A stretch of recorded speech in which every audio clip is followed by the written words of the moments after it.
क्या रूस यूक्रेन की तरह उलझा अमेरिका ईरान का संघर्ष? ट्रंप ने अस्तित्व खत्म करने की क्यों दी धमकी? एक्सक्लूसिव इंटरव्यू में जियो पॉलिटिकल एक्सपर्ट से समझे पूरा माजरा। क्या अमेरिका और ईरान का टकराव भी रूस यूक्रेन के जैसे सालों तक चलने वाला युद्ध बन सकता है? एक्सक्लूसिव बातचीत में जियो पॉलिटिकल एक्सपर्ट रोविंदर सचदेव ने डोनाल्ड ट्रंप की स्ट्रेटजी, हॉर्मुज स्ट्रेट, रूस, चीन और भारत की विदेश नीति को लेकर कई बड़ी बातें कही। जब रूस ने यूक्रेन पर अटैक किया था, तब ज्यादातर लोगों को यही लग रहा था कि यह युद्ध कुछ ही हफ्तों या महीनों में खत्म हो जाएगा, लेकिन सालों बाद भी इस जंग का कोई निर्णायक अंत नहीं दिखाई देता।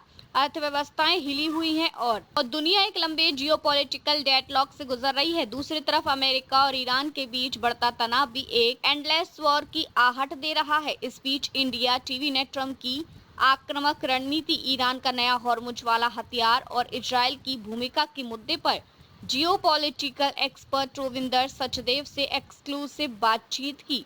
जवाब। जियोपॉलिटिकल एक्सपर्ट रोविंदर सचदेव ने कहा कि यह मुख्य रूप से एक साइकोलॉजिकल वॉरफेयर है। इसका मकसद केवल ईरान को डराना नहीं है, बल्कि आसपास के अरब देशों को भी यह संदेश देना है कि अगर वे अमेरिका की बात नहीं मानेंगे तो ट्रंप किसी भी हद तक जा सकते हैं। रोविंदर सचदेव बोले, जहां तक परमाणु हमले की बात है, दुनिया में पॉसिबिलिटी और प्रोबेबिलिटी दो अलग अलग चीजें हैं।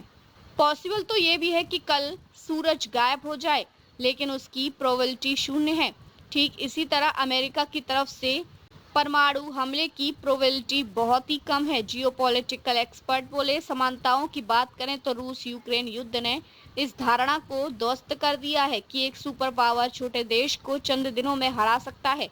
इजरायल ने दावा किया था कि वह गाजा से हमास का नामो निशान मिटा देगा, लेकिन 400 स्क्वायर किलोमीटर के छोटे से इलाके को इजरायल अपने पूरे हाईटेक हथियारों, अमेरिकी फंडिंग और इंटेलिजेंस के बावजूद पूरी तरह कंट्रोल नहीं कर पाया।